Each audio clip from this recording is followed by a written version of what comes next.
Kids today. Kids today, what are we going to do? But seriously, I've heard many people my age and even younger worry that their children and grandchildren no longer go to church. So what's up with that? What's happening there? For most of their history in the United States, Catholics have been a European American immigrant church.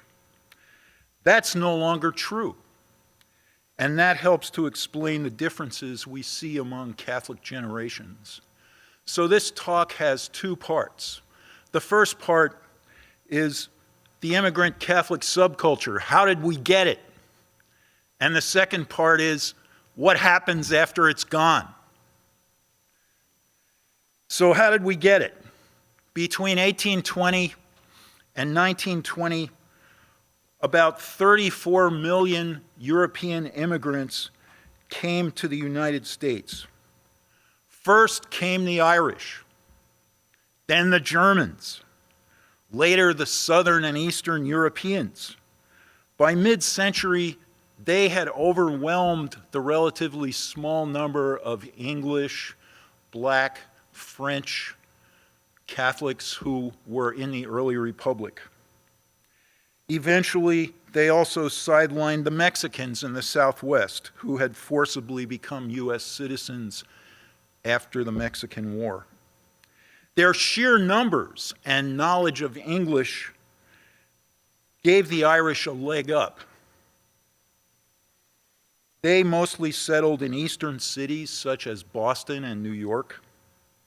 The Midwestern German Triangle extended from Cincinnati to St. Louis to Milwaukee. By mid-century, Catholics were the largest single Christian denomination in the United States. But good times didn't last. A wave of nativism hit the United States in the 1920s. We closed our borders. At that point, between the wars, immigrant Catholics built a subculture. It revolved around ethnic neighborhoods, parish churches, schools, hospitals, social service agencies. It was a good place to find your husband or your wife. I grew up in the twilight of that world. World War II played a key role in making Catholics part of the American mainstream. Historians call the period after World War II the post-war consensus. By the 1950s, when I grew up, that consensus included Catholics. In 1960, JFK was elected president, the first Catholic president. Descended from Irish immigrants, he had served in World War II, and he had also gone to Harvard, which was pretty unusual. So JFK kind of previewed upward immigrant mobility. The GI Bill accelerated Catholics on their ride up the sociological escalator. Veterans could go to college, or like my father, they could get civil service jobs. After World War II, the post office was a civil service job. That's where my father worked. By the mid-1960s, Catholics had reached a demographic tipping point. If you looked at education, occupations, income, it was hard to distinguish them from other Americans. The subculture had dissolved. Catholics were mainstream. Take my family. In the 1890s, my great-great-grandfather came to Ellis Island from Genoa in northern Italy. His name was Big Tony Testino, and I have a picture of him holding me A century later, his great-great-granddaughter graduated from Yale. That's the story of immigrant Catholics. Neither my grandfather nor my father, not to mention my grandmother and my mother, had the opportunity to go to college. My mother was the first to finish high school. I am a first-generation college student. I went to a Catholic university, graduated from Loyola of Chicago in 1969. In 1995, it was my daughter who graduated from Yale. Her generation's choices were no longer limited to Catholic schools. I remember my college years as a period of tremendous upheaval, very exhilarating, but also very confusing. Racial tensions, civil rights, the Vietnam War, sex, drugs, and rock and roll, the sexual revolution. Without a subculture to buffer them, Catholics felt the same dynamics of choice as everyone else. And as if all of this wasn't enough, Vatican II came to America at the same time. Latin to English, the turning of the altars, which I think is more important than even Latin to English.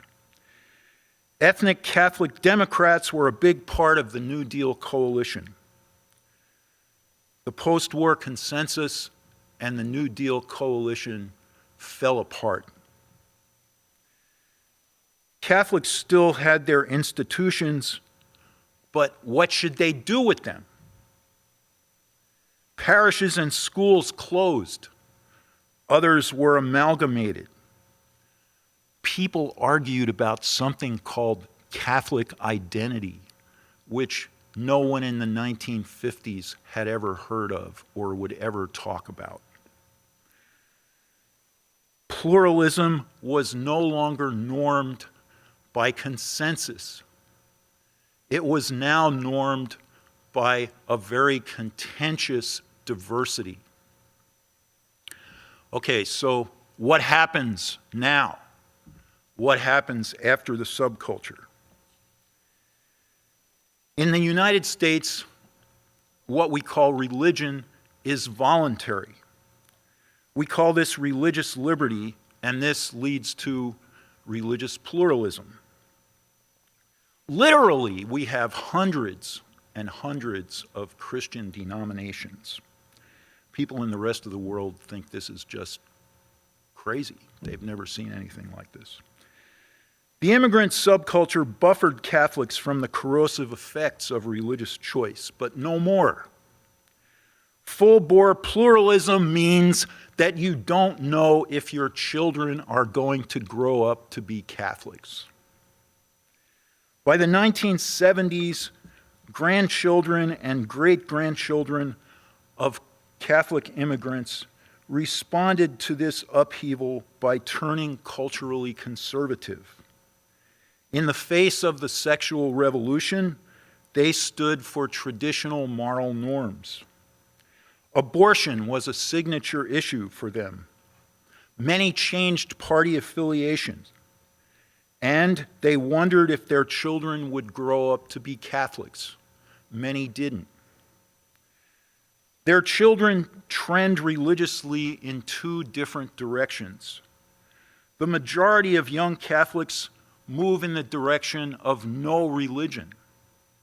Sociologists call it disaffiliation. The church is less and less attractive to them.